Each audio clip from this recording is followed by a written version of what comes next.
اشتغل سنتين ومشي صفر اليدين. للأسف، تعال أحكي لك قصة قصيرة ومؤلمة بتحصل لشباب كتير جدا ومستمرة.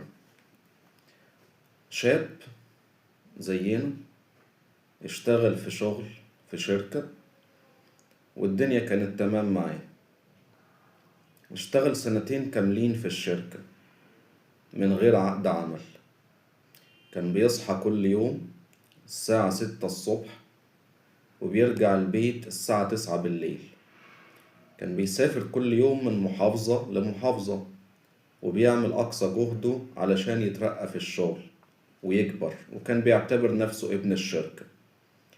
صاحب الشغل كان دايما بيقوله: انت أخويا وحبيبي واعتبر الشركة دي بتاعتك.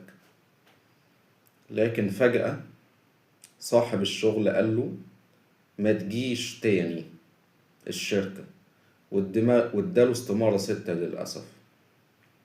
الشاب المسكين راح يطالب بتعويض أو مكافأة على الأقل عن المدة اللي اشتغلها. المحكمة سألت: فين عقد العمل؟ مفيش عقد، يبقى مفيش حق. أرجوك، الثقة لوحدها ما بتحميش حق حد. اشتغل بعقد عمل يحميك ويحمي حقك. الكلام لوحده ما يكفيش. يا ريت تشارك الفيديو مع صاحبك علشان تحمي حقه وحقك.